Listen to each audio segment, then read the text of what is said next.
Morning everyone. So I'm actually making this video just to answer one question, and that's how the papacy was formed. Okay, so upon reading the book The Great Controversy by Ellen G. White, I made some very eye-opening had some very eye-opening discoveries.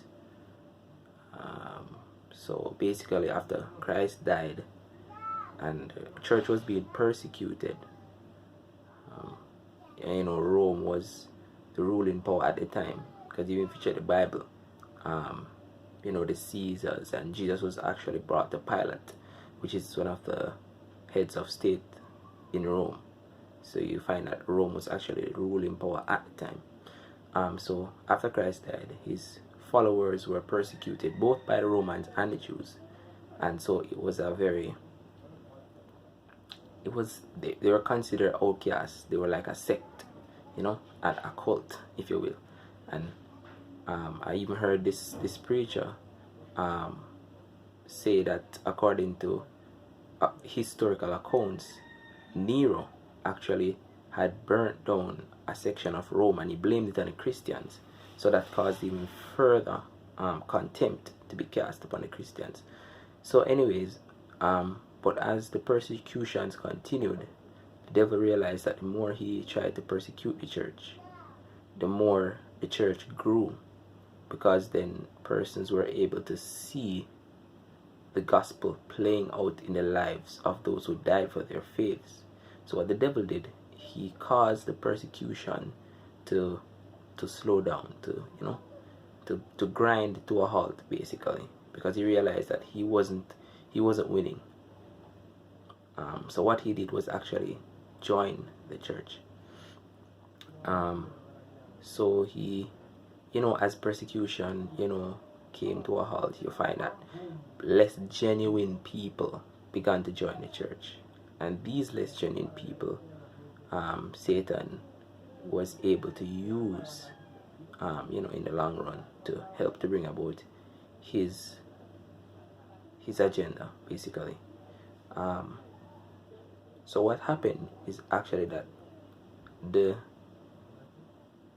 church leaders, after persecution started to slow down, the church leaders kind of started to develop this desire for more power, more glory, more status, I guess. And then at the time, around in the 4th century, Constantine actually got converted to Christianity. Exactly how that happened, according to history, he went to battle and he saw a vision of this cross or something of the sort. But long story short, he got converted. After he got converted, he basically made Christianity popular, and a lot of persons probably thought that was a good idea. But when he made Christianity popular, then you find that persons, not only from other, probably other religions and stuff, but pagans began to join the church.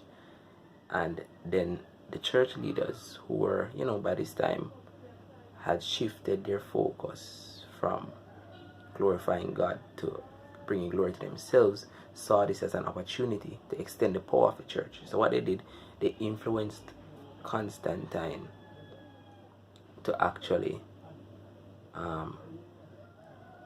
put laws in place or measures in place to merge paganism with Christianity.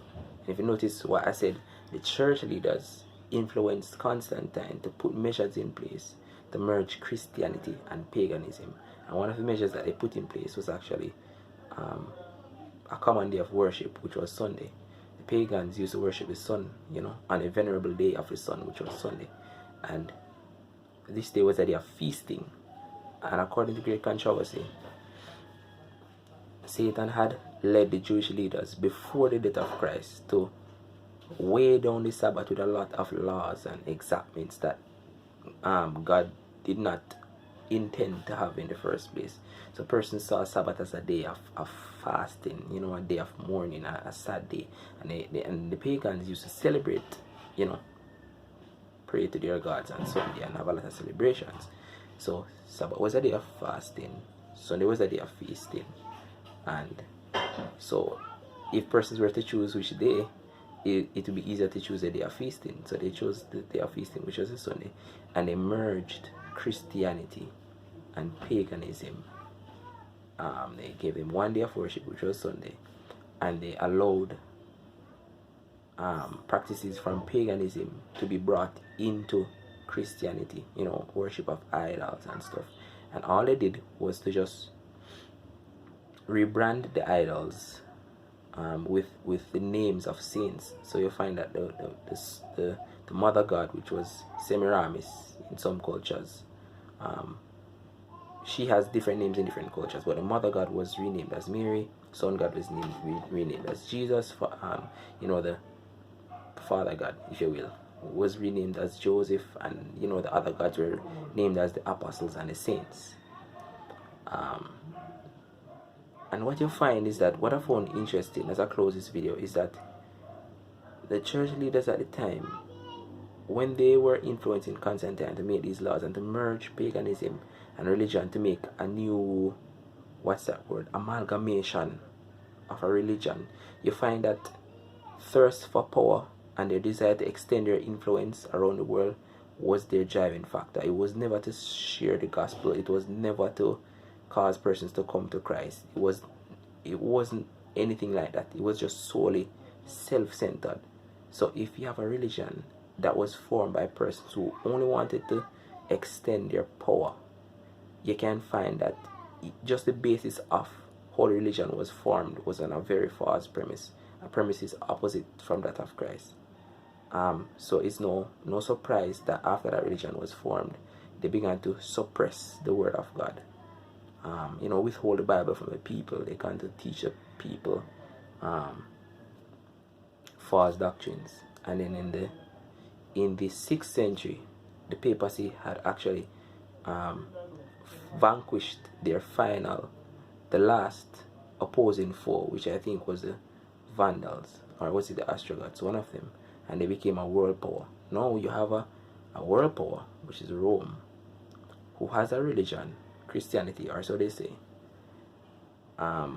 where paganism and Christianity is merged into an amalgamation. So you have a state that has a false religion, and then now this state, now becoming a world power, you know, has started to perpetuate this false religion, because that was basically one of the things that they did. Whatever is a religion of the state that is ruling, that religion will inevitably be perpetuated, you know, around all the provinces and areas that is controlled by this state. So that you find this Christianity or Roman Catholicism being spread around Europe. So that's just basically a synopsis of how they were formed. They were formed by persons who had lost sight of the purity of the gospel, wanted power and glory for themselves as opposed to power and glory being given to God. They allied with the state, which was basically Constantine at the time, opened the doors of the church, you know, allowed compromise to cause them to take in not only pagans but their religions and just coat it over with a veneer of Christianity. And that's a very popular phrase that you'll probably hear me say a lot of times. And as a result, you know, false doctrine was perpetuated and many persons were killed because of their faith. So that's basically a, you know, a summary of how the papacy was formed.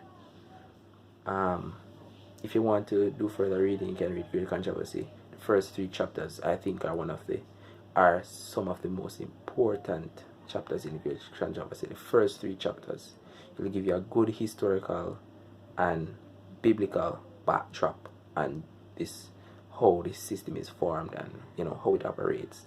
and what it seeks to accomplish. Thanks for your time, guys. Have a good day.